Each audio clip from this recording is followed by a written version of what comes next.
So Donita and I welcome everyone. This is the third in a three-part series, but there was no reason for you didn't have to attend the first two. So we are putting a poll up on screen for those that can actually see the poll. If you can't, you're welcome to put it in chat. The question is, have you attended either of the first two KMI webinars on conversational leadership? And then the choices are yes, no, and not sure, maybe. Can't remember. It's been a while. So I'll leave this open for a few more seconds. We've already got 90% of the votes are in. So let's pause, end polling, and Donita and everyone, here's what it looks like. It's like vast majority, this is the first conversational leadership webinar, so it gives us an opportunity to chat about it. Great. John, are you going to start introductions? Sure, I can do that. Okay, so yeah, welcome everybody. Donita and I are here as hosts through the Knowledge Management Institute to offer a quick, maybe 60-minute session on conversational leadership. We're also really lucky to have David Gerting is here on the call with us too, as a fellow facilitator and creator of conversational leadership. So, hello, David. Yeah, I mean, I guess the idea is, especially given that poll, we can really sort of start at the beginning. Always a good place, right, Donita? What is conversational leadership, and who are Donita and I? I guess for me, I would say been practicing knowledge management since 1996-ish. Knowledge management led its way into organization development around 2003, 2004 for me, and then around 2010 I became aware of diversity and inclusion. And so that sort of path of knowledge management to OD, the D&I, somehow sparked the notion of conversational leadership. So we've got 2 or 3 slides to share with you today to share some models of conversational leadership, and then we want to do 2 separate breakout groups. So we've got a prompt where you'll be in a small group of 3, maybe 4 people for about 15-20 minutes, and then we'll go into a second breakout group, again, of a different group of 3 or 4 people with a different prompt question for you. So David, Donita, and I will share a few thoughts maybe, and then let you chat amongst yourselves to see what you think and what sense you make of conversational leadership. Donita, how about for you? Yeah. So I began my knowledge management career under the tutelage of John Hovell and at KMI. So I was really fortunate because I remember coming out of that 5-day workshop and thinking, I think I might have a career, which was delightful to understand how impactful that moment was. And because David Gerting is such a generous human being, he and John came up with this conversational leadership framework, and the 2 of them did the first one in person in Britain 2 years ago. And then when COVID hit, was it 2 years ago? Last year, right, David? Well, I mean, March was an entire year, so then 2 years, okay, so 2 then, years yes. ago. And so when COVID hit, the second one was not going to be able to be in person, and David was like, yeah, no, I'm not going to be on Zoom for 35 hours a week. And that was to my benefit, because then John and I got to do a virtual conversational leadership workshop, which was fascinating, amazing. I would not have traded that week for anything. And so it's just this, as John said, it's this I hate the word journey, but it is this pathway to how do we create better moments, which then lead to better leadership, which then lead to more empathy and humanity and all of the very sort of, you think of them as woo-woo things, but they're not. It's like, how can we do business in a way that is empathetic and holistic and meaningful? Like, it should not be the what is the outlier that you come out of a meeting going, wow, that was really powerful. That should happen at least once a day, if not more. At the very least, you should come out of a meeting going, I have some things to think about and maybe some action items to move forward. And I think that's where that came from. But I'd love for David to speak a little bit too about where this Minerva-like thing came out of your brain. Minerva. Yeah, like John, I go back in the KM field, I don't know, about 1995. I mean, originally sort of KM came about when everyone was talking about Lotus Notes, which has long since been forgotten. But 2002, so we're going back 18 years, I started to run these things that I hope some of you are familiar with, and that's my knowledge cafes, and more by chance, luck, than anything else. I ended up running them around the world. Learned a lot about people, a lot about culture, a lot about conversation. And slowly but surely I just realized the power of conversation and just how powerful it was and how important it was, and how it just seemed to me it was at the core of everything. It was at the core of so many of the problems that we face in the world, not just business ones, but societal ones. And so 5 years ago or so, I started to write a book on what I was calling conversational leadership. And it's not a book, it's an online website that I actually call a book, because it's a cross between a blog and a book. So that's how it started for me. And as I started to write that book, I first started to write about the Knowledge Cafe and how to convene what I felt were maybe better conversations than the ones we were having right now. But there was this nagging question in my brain all that time was, we know intuitively how important conversation is and the quality of our conversations, but I cannot help but feel that it was way more important than all of that. Yes, as important as those issues were, there was something more fundamental.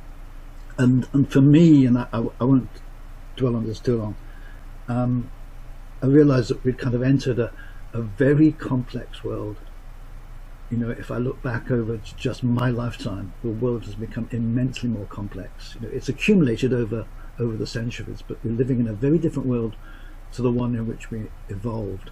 And the problems and issues that we face are very different to the ones that we faced when we were sort of hunter-gatherers. And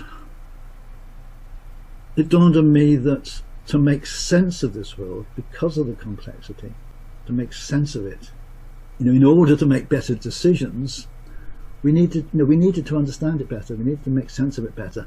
And one person, one manager, one CEO, one prime minister, one president was never going to be capable of doing that. There was just too much to get your head around and too much missing information, and the information was too dynamic. And these days, what with fake news and social media, it's very difficult to know what's true and what's not true. And it seemed to me that conversation, having open, genuine conversations with people about issues to make sense of the world, was the, if you like, the killer app of conversation, if you like, if you want to put it that way. And it's interesting now because the whole focus of what I'm researching and writing about is on that focus on making sense of the world, and how we form our beliefs, and how we question our beliefs, and how we refine our beliefs. So for me, this is the core of conversational leadership, and all the things that John and Donita were talking about, those are all important. We've got to have these good conversations. We've got to take more responsibility for the conversations. We've got to be more respectful of each other. And for me, there's two words here: conversation and leadership. So the conversation essentially is about making better sense of the world. there's a quotation that John and I like from Patricia Shaw, who worked with Ralph Stacey in the Center for Complexity at Hatfield University a few years back. There's a little video clip that some of you may have seen where she says that she thought the key work, the work of leadership, or one aspect of the work of leadership, was for leaders to convene conversations that might otherwise not happen. Something like that. I think those are the words, weren't they, John? Very similar. Yep. And for me, that's a key part of this all, is having those important conversations that might otherwise not happen. And then leadership. A lot of people have problems with the word leadership.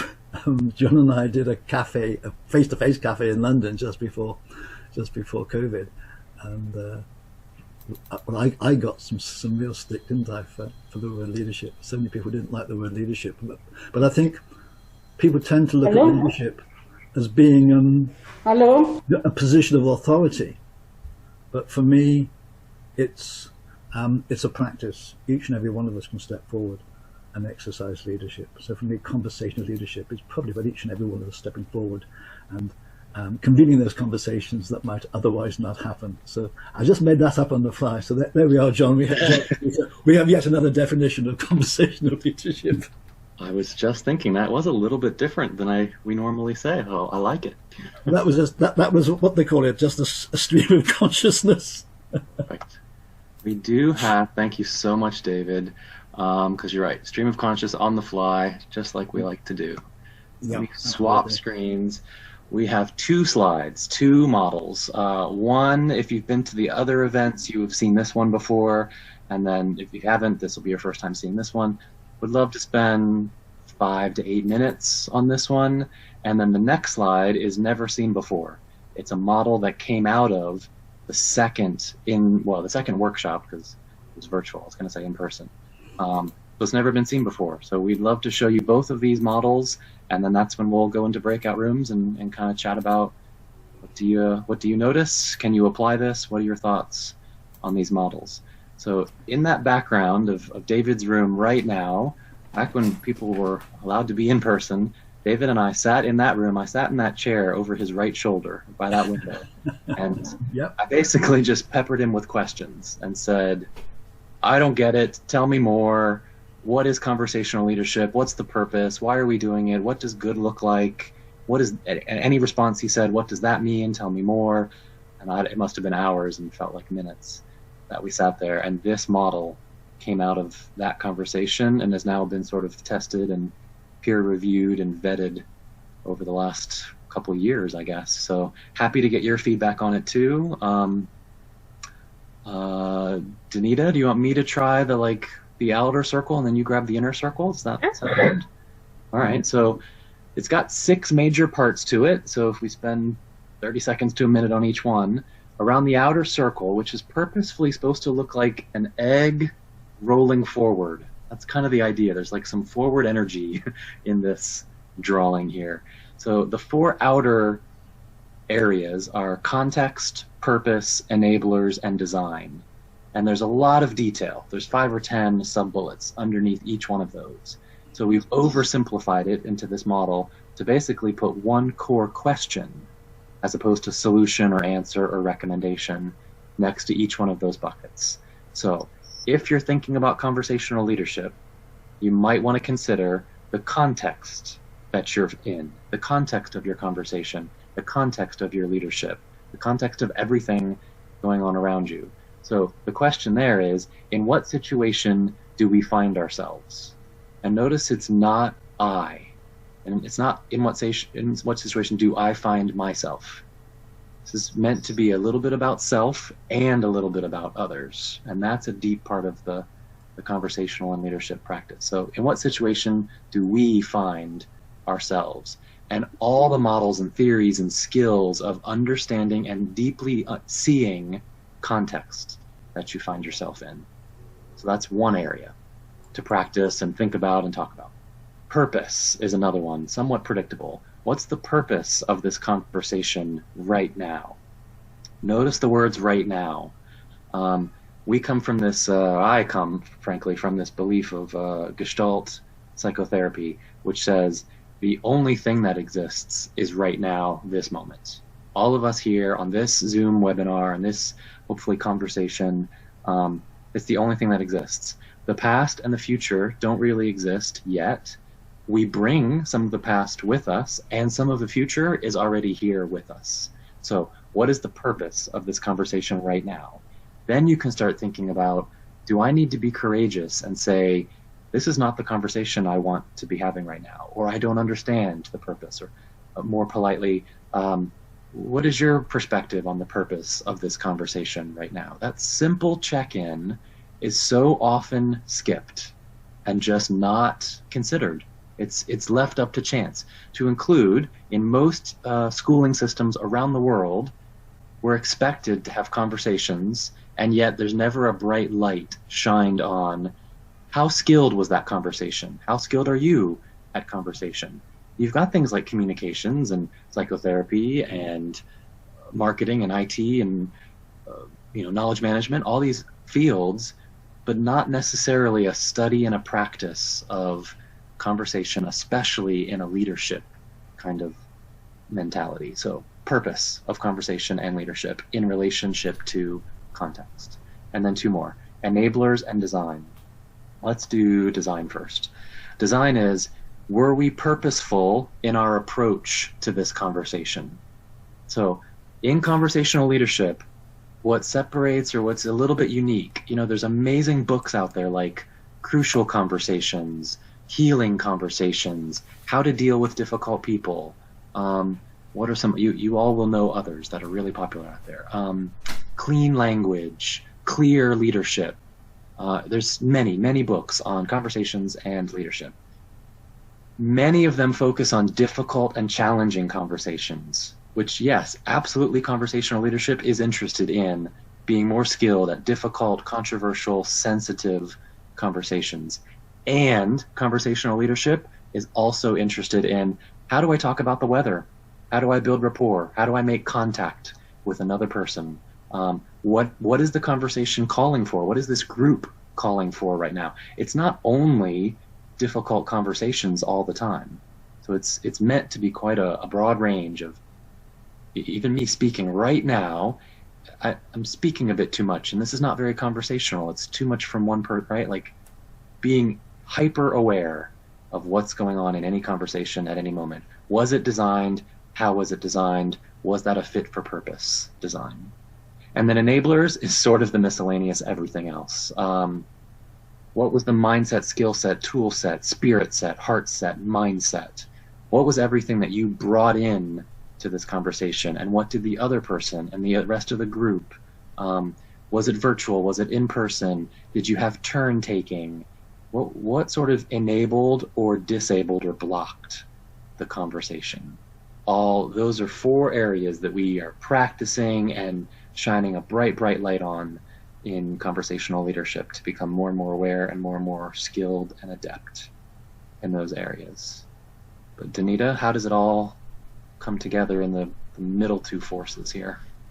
Yeah, so we talked a little bit about the definition of leadership, and this again comes from John and David. Leadership has with it certain connotations, and we can try and fight for that word, or we can respectfully give that word up to the past.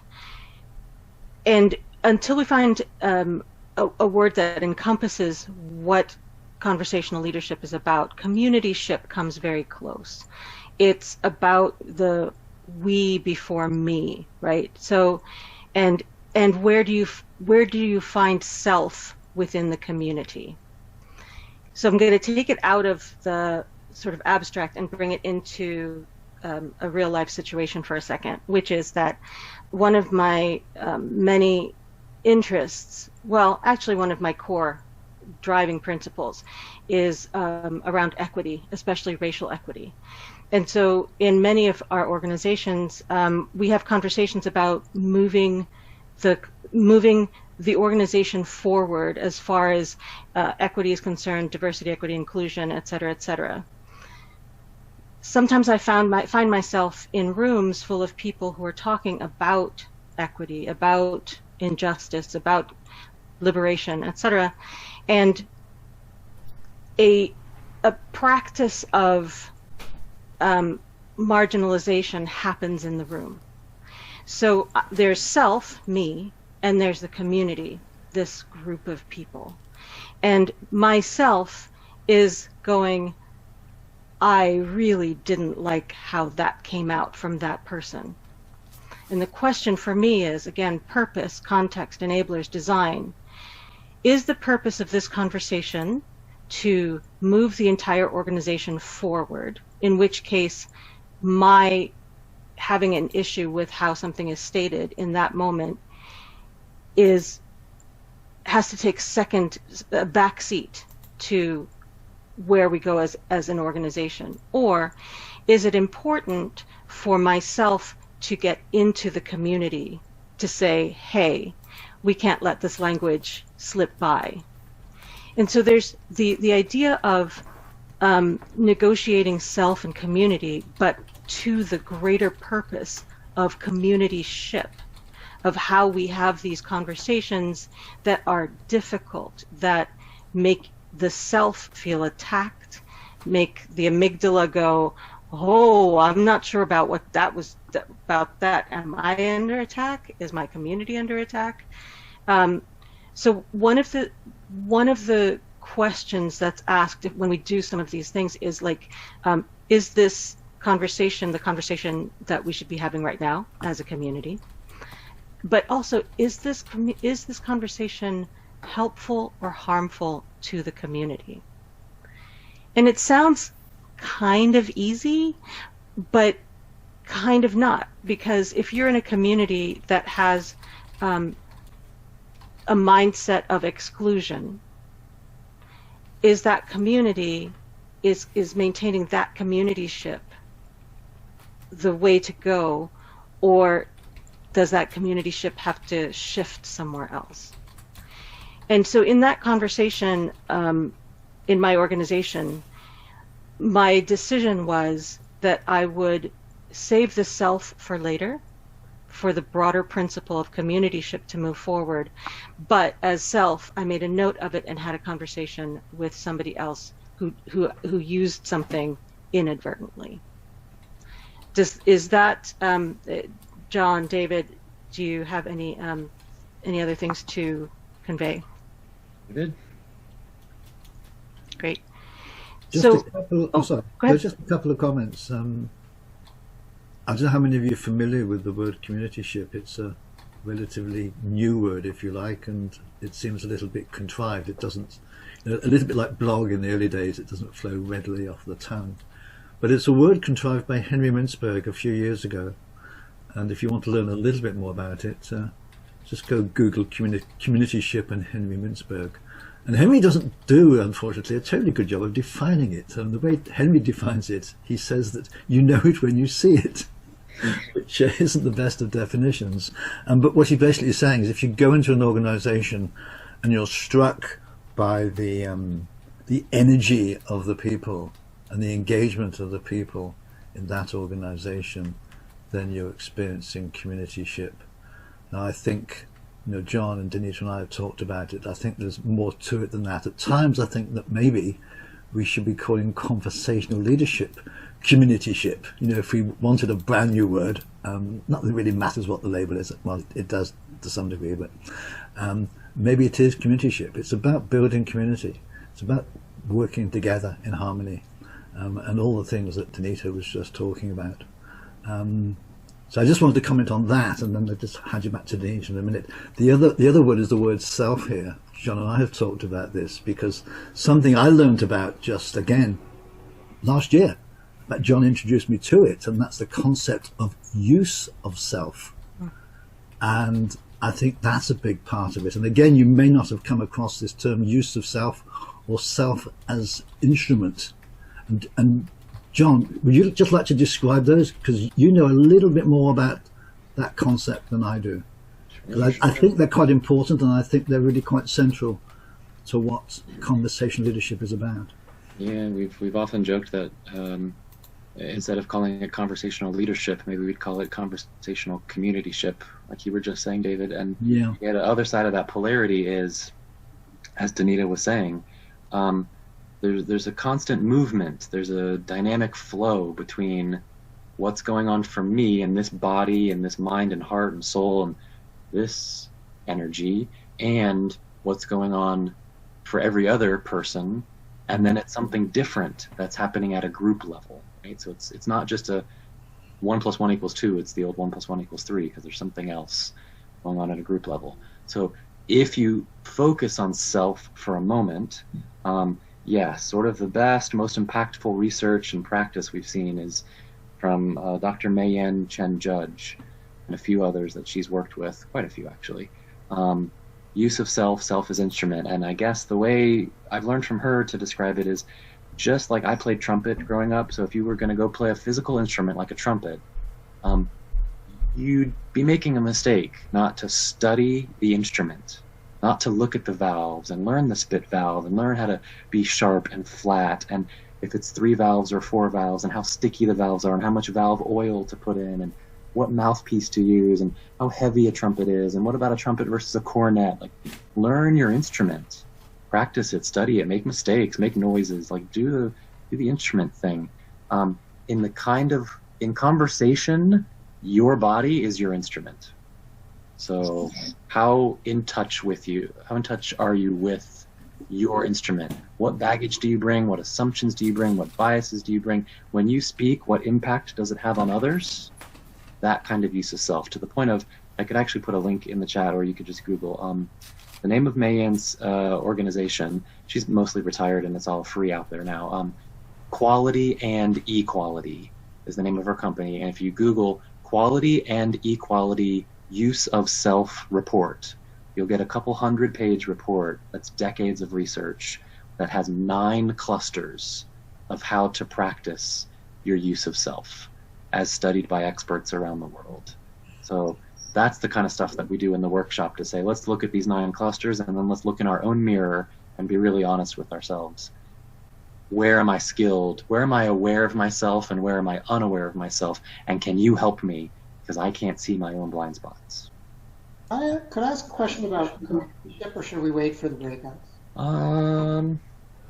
We've still got 5 minutes. Go for it, Swan. So I'm, the way you guys are describing the community, it seems, I'm hearing it as somewhat singular. And as CAM professionals, we all know about communities of interest to communities of practice. We belong to families, we belong to departments, we belong to organizations, we belong to the human race. Arbinger talks about outward mindset, which is sort of, getting your head into the head of the other person who you're working with, or the other people you're working with, to think about their communities and the communities that they're trying to serve. Can you just talk briefly about this concept, whether they're this singular community versus this multifaceted community? Love it. David? I can speak to that a little bit. I've discovered that a very fancy way for the description of how my brain works is that I'm a fractal thinker. Sounds fancy, doesn't it? Which basically means that I can take any microcosm and blow it up within like 2 seconds of understanding it. One of the things I think that might be helpful is how I showed up in different circles, right? I've heard people refer to you as Swan, so if you don't mind, may I also refer to you as Swan? Silence is what is it? Silence is affirmation, something like that. Anyway, so when I am self, I also have my communities with me, right? Some people lovingly refer to those as the voices in my head, but as I have grown in my own leadership, communityship, recognition of self, I have found that in different communities, I am showing up more and more the same, that I am more and more whole in bringing myself into whatever community. And so to me, my family community, my work community, the global community are all linked. They're linked by me, but they're also linked by my colleague, my sister, my friend John, my friend David. So again, it sounds a little woo-woo, and I know that, but if not for those connections of how to think about the larger community, then we are basically holding collective monologues. We're listening to ourselves speaking. And I mean, some of us are brilliant and stuff, but do you really want to just listen to yourself for the rest of your life? Or do you want to open up and be able to have conversations and dialogues with other people? So that's my thinking on where the community stops. It doesn't. Yeah, and if I understood it, Swan, too, very similar. Yes, there's multiple communities. Yeah, I guess I'm thinking of this word awareness. Am I aware of which community I'm in right now? Who's in the room, who's invited, who's not invited? If I understood the question, like, are there multiple communities, or is it a singular community? I think it's multiple, and then it's,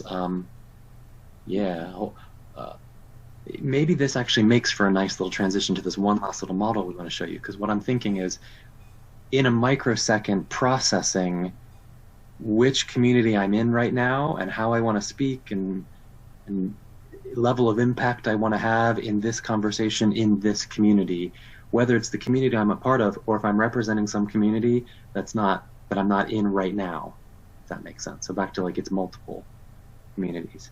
So yeah, you can see how messy this is. Like, just brand new. This was drawn on paper, and now I've just converted it to PowerPoint and showing it for the first time ever. So hope you like it. Let's just take a minute on it so we really can go into breakouts, and then you can choose to talk about this one or the more mature model that you just saw. So this is, if you've heard the old Viktor Frankl quote, between stimulus and response there's a space, and in that space lies my choice, and in my choice lies my power, I think is how the quote goes. But we're basically saying in every nanosecond of every conversation, of every interaction, you've got many, many things going on in conversational leadership based on some conversations we've had in those workshops. And between the workshops, we think these might be 5 things to pass through your filters. This is meant to be a very practical, how do I do conversational leadership? What are the steps? It's not perfect, and there is no one way to do conversational leadership. But we offer this to you as a field, as a practice, as a discipline. Conversational leadership is no more than 5 or 6 years old. Here we've got knowledge management that's 20 or 25 years old, and it still feels new. So this is like brand new. We're looking for your help in contributing to this field. Maybe it will become something, maybe it'll disappear, or blend back into knowledge management or something. But really quickly, it sort of starts with shared leadership, but it is meant to be a cycle so that you can step in and out anywhere in it. But if I go with the really clean, simple definition, beginning with, am I leading? Are you leading? Are we sharing leadership? Where's the power and the control in this conversation right now? And notice this little in the shared body. This, I think, goes to your point too, Swan, a little bit. Like, shared body means my physical body and your physical body and the relationship between us. That's the shared body. It's not just my individual, there's a group of us here in the conversation. So how is shared leadership working across us? Then pay attention to the conditions. What are the conditions that we're in right now? Some simple questions there are, who's here, who's not here, what's all the context? Very similar to that last model, but really bringing to mind, do I feel safe to speak my mind? Do I not feel safe to speak my mind? Who's not represented in this group? Who is already represented that maybe I don't need to speak for? What is my contribution? All that conditional stuff. Process that in a fraction of a second. Now, in the full body, now it does sort of go from communityship into self, into my full body. The reason we said full body is we want to separate brain from heart, from soul, from, it's not, we're trying to say conversational leadership is not just your brain and how smart and the words that you choose. There's something broader going on in the conversation where you're involving somatic, your whole body. is involved. So at that point, start scanning your options. Again, this happens in a nanosecond. What conversational models do I have? What conversational theories do I have? What are the choices I have right now? So a really simple sub-model here is ETC, emotion, truth, choice. That all can happen right here in scan options. What's the emotion I'm feeling? What's the truth? Don't make assumptions. What is the actual shared truth in this conversation? And what choices do I have based on my emotion and my truth? That's a little sub-process underneath scanning options. So in conversational leadership, we're saying we're trying to practice stepping through these over and over and over, multiple times a second, and scanning this stuff. This is like the deep listening and awareness we're talking about in conversational leadership.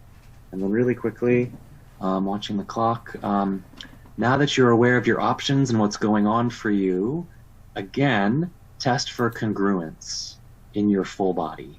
Your mind, your heart, your body, your soul, all of it. Back to what David and Donita and all were just talking about with use of self. Try and be congruent with yourself. Have you ever caught yourself saying something and immediately regretting it? Or saying something and then a week later, or for me, it's that night, kind of beating yourself up, frankly, and being like, I can't believe I said that. That's not what I meant. It didn't land the right way. Why did I do that? That's me. So now, like, speeding up your own feedback loop. What's congruent with my full body and my studied, practiced self? What fits the group? What fits the context? What is my intent of what I'm about to say or where I'm about to take this conversation? That's all a microsecond test for congruence with yourself and the conversation and the multiple communities, as Swan was asking. And then, very last thing, there's now more than a second or two that's happening here between congruence and impact, because now you've said it, you've blinked, or you've made a nonverbal, or something has happened, or you've used silence, something has happened. Now it's actually asking these questions for feedback with the group and with yourself and with interpersonal, so like one-on-one kinds of conversations. What I just said, what I just did, do I need to verbalize? What was the impact that just had on me? What was the impact it had on others? What was the impact I just had on the situation? And you can't ask that every single time you speak, right? So now you're getting skillful and choiceful and intentional about checking impact.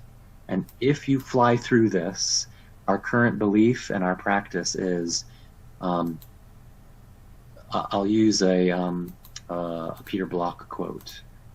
Actually, no, I'm going to use a Theodore Zeldin quote, one of David and I's favorites. The only conversations I want to be a part of are the conversations where everyone involved is willing to emerge as a different person.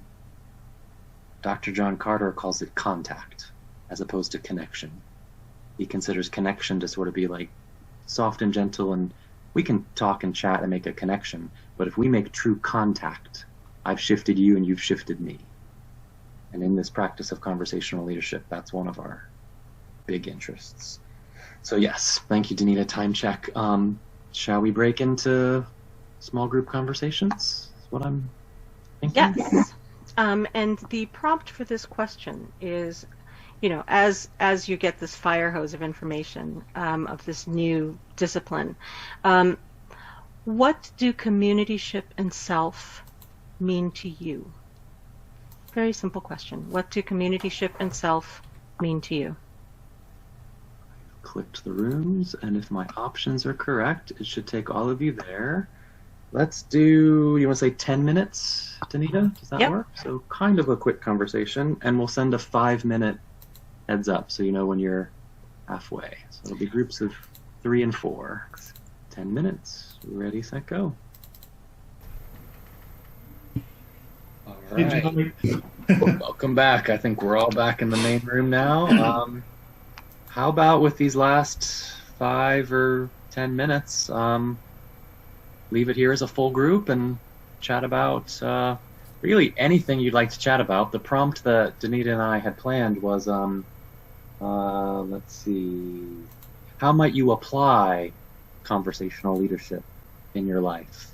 But frankly, happened to just open it up as a group conversation. Who would like to offer a few thoughts here?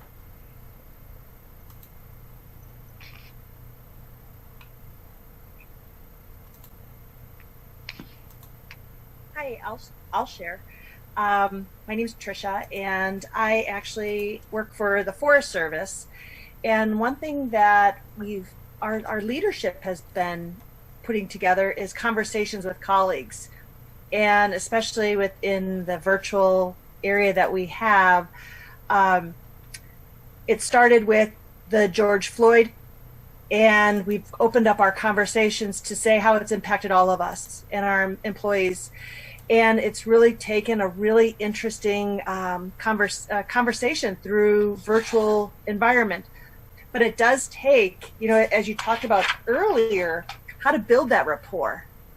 And it's not easy for everyone to have an open conversation, how to let other people lead the dialogue, but still to nurture the topic, to make sure that we stay on topic with what's relevant and meaningful, that people don't use a platform for going into something that can be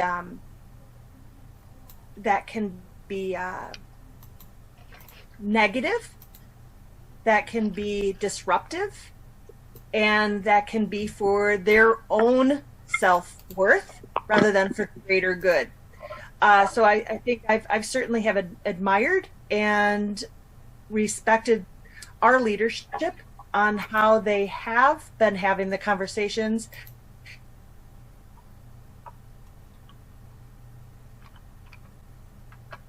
And having this opportunity today, has made them successful conversations with colleagues. So it's all about leadership conversations, making the platform and building the rapport and being vulnerable to what might come up, and being open to have those hard conversations.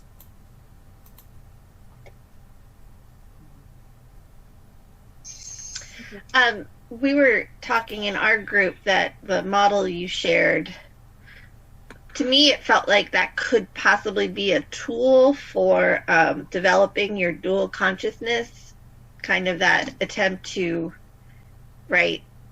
participate in the conversation, but also be aware of the other conversation in the room, the one of body language or sensing and balancing your needs with the group. So to me, it didn't feel like it was a new idea, but kind of new, some kind like a framework to help you work at that muscle. Mm-hmm. Is that right? Mm-hmm. Well, now I stated in my group that I have a unique perspective on this because I'm actually a town councilman. So the idea of communityship and self are like kind of a tricky, it's a weird area.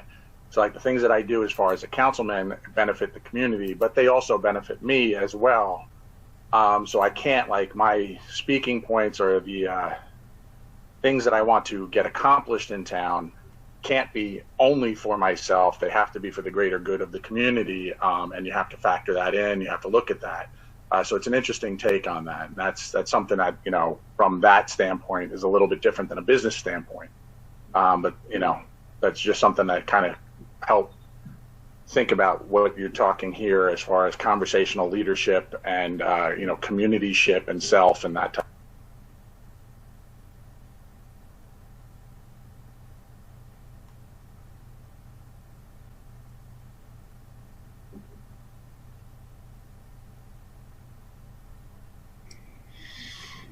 I feel that a strong connecting tie through in conversational leadership is just having an acute knowledge of self and an acute knowledge of the community that you're in, and understanding how the two interplay with each other. In having a conversation, you can go ahead and just kind of fire hose everybody, or you can take yourself, and that's very a lot of that is goal oriented, and you're trying to think of what the outcome is going to be at the end of this conversation. Instead, in order to really have a deeper and more fulfilling conversation, what you can do is actually be mindful, be present, and as you're speaking, read the room, see how people are reacting. So I was just saying, having an in-depth knowledge of self and the community at the same time and synthesizing those through the conversation is probably a large part of what we're trying to accomplish through conversational leadership. Yeah. Thanks, John. I totally agree. I kind of came up with something not perhaps quite as eloquent, but you have to have your self-awareness in order to have an active and thorough participation in your communityship. And because even as Kevin said, it's that give and take of, is this going to benefit just me or is it going to benefit the whole? And, I'm not nearly as engaged in my whole community, but I'm on my board of homeowners, and there's a lot of ego involved as well. And, being able to, whether it's being present or hiding your personal agenda and putting it on the shelf while you're engaging. And that's what makes it more whole, I guess. I agree with the other participants about the implicit nature of sort of governing self and sort of changing the way you govern yourself in conversations. But some of the most interesting parts of this to me are the ways that you can explicitly modify conversations to take advantage of some of these ideas. The way you can change the actual structure of the meeting and sort of lead into the meeting so that it is set up for everybody to operate in these kinds of ways.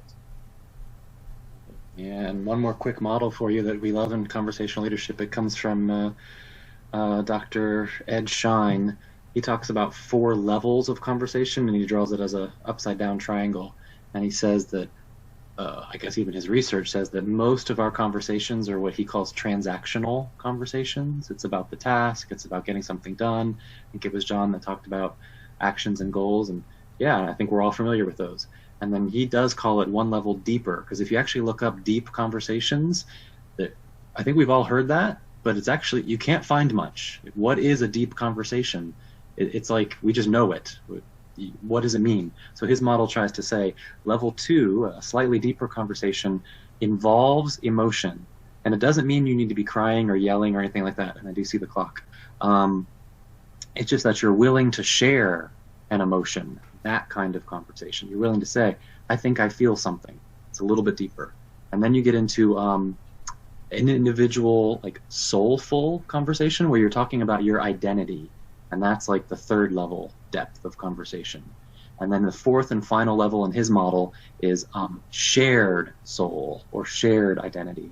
My identity and your identity in conversation with each other. So that would be the conversational leadership. Another model, another thing to think about. So how much do I spend, how much time do I want to spend in each of those 4 levels? And what does it look like at each of those 4 levels? But with that, we should probably pause for time. Hope you've loved it. I'd love to hand it over to Donita and David, but one thing I want to offer everyone here is we haven't yet announced publicly the 3rd annual Conversational Leadership 5-day workshop is going to be the week of April 26th next year. So if you're around and interested, we're happy to offer all of you. There's going to be an early bird pricing. Everybody that stuck with us for this hour, we've got all your names. I'll only pop my email address in here. You're welcome to send me an email, and we want to offer you an additional discount on top of the early bird discount. So if that's of interest to you, there's my email. Are the images that you put on here, are they accessible somewhere? Yeah, they're both. David, you have them both in the book, or is it just on LinkedIn? I don't actually know. In fact, the second one was the first time I'd seen it. It's brand new, yeah. and the first one has changed a little since it's gone through quite a few revisions. So the answer is no. So the first one is definitely on LinkedIn, Swan. But yeah, let's get him in the book as well. Yeah, no, I should do that. Talk about that, John. The last thing that I will say, I'm sorry to break in, David, but I am aware of time as well, is one of the things that we've discovered in the conversational leadership workshops and talking about it is that these frameworks that we're presenting are not set in stone, which I think is really important, because I think a lot of frameworks are like, this is it, and if you don't find this model okay, then you're a loser.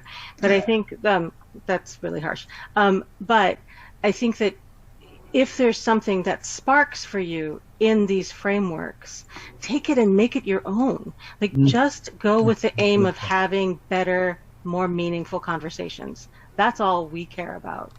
Are you bringing yourself into conversation? And it doesn't matter what the framework that you're using is. There are great tools out there, though. Mm-hmm. Thank you, Donita. And David, bring us home. Just a couple of words, because we're running out of time. I've loved this conversation. It's always interesting. Every time I engage in conversation like this, I learn something. I've been making a whole load of notes here that are going to reflect in my book sooner or later. But what's gone on here just reminds me of both the breadth and the depth and the complexity, the connections, if you like, between all these concepts dealing with conversation, and just convinces me, and I think John and Donita would agree with this as well, that I don't know, just the central importance of this. It's I don't think you can understate it. And it's kind of interesting that there's so much has been written about conversation. John reeled off a whole load of books a little while back, looking at different aspects of conversation. And I guess what we're trying to do here is kind of create a more holistic view of it all. But it's one hell of a challenge. So this is really, really early days, and there's nothing. Again, Donita just say there's nothing cast in stone here at all. So go away and make it your own, and figure it out and do what makes sense in for you as a person and in your particular context. Thank you, John. That's it. Thank you all for your time, and hope to chat with you again soon. Thank you. Thanks, everybody. Go out and have great conversations. Great. Thank you.